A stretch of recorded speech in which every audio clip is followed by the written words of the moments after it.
I'm sick.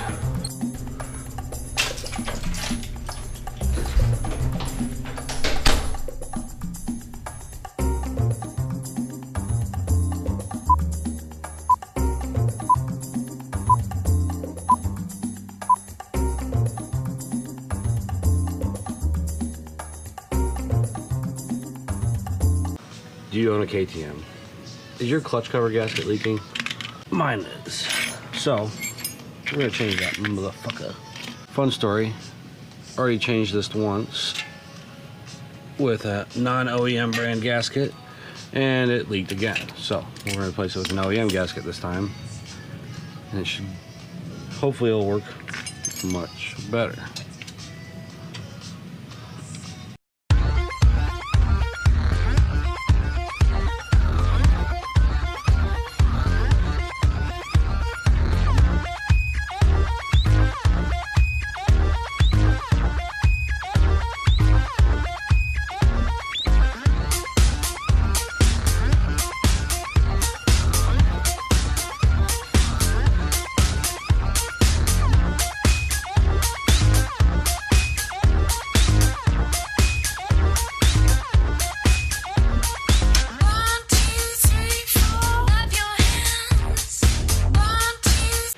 So it's gonna be your clutch. This actually has a recluse Z-Start Pro in it, as you can see.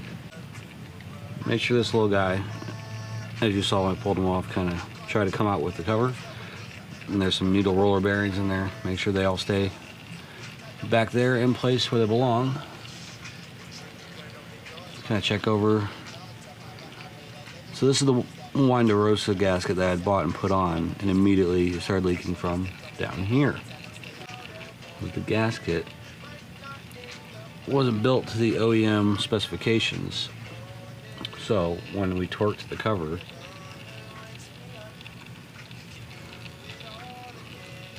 it splayed out and started causing leaks.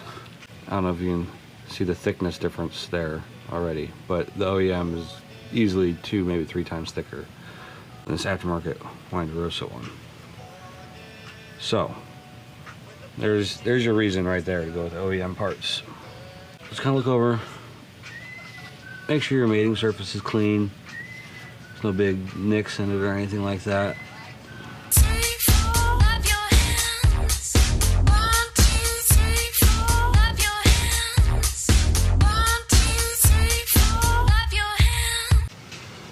So the bolt holes should line up.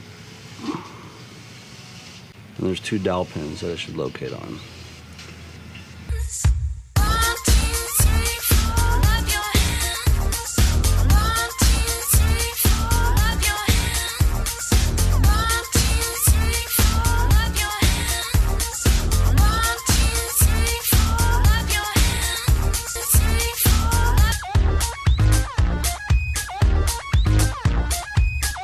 Once you get everything snugged up by hand, refer to the internet for the torque spec for your particular model. So for this particular application, it is 89 inch-pounds, which, if I remember correctly, is about that.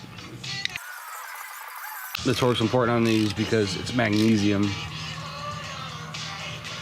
so you want to make sure you have pretty even torque, and you don't want to torque it too much, you'll crack the cases or whatnot. But Aaron, you're not using a torque wrench. No, I'm not.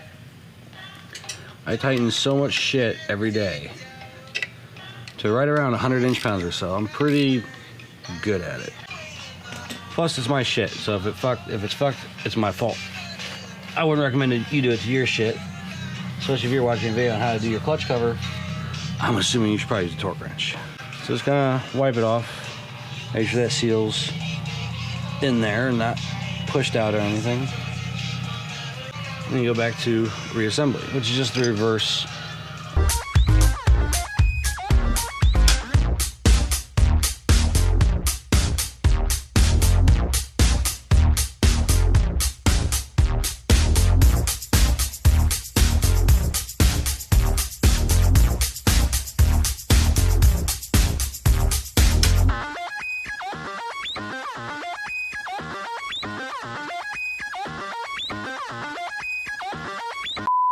Holy shit, you made it entirely to the end of a video. Good job. Nobody ever does that shit.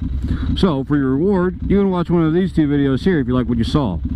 Thanks for watching, and don't forget to like and subscribe. God, that was fucking dumb too. Why do I sound like an idiot?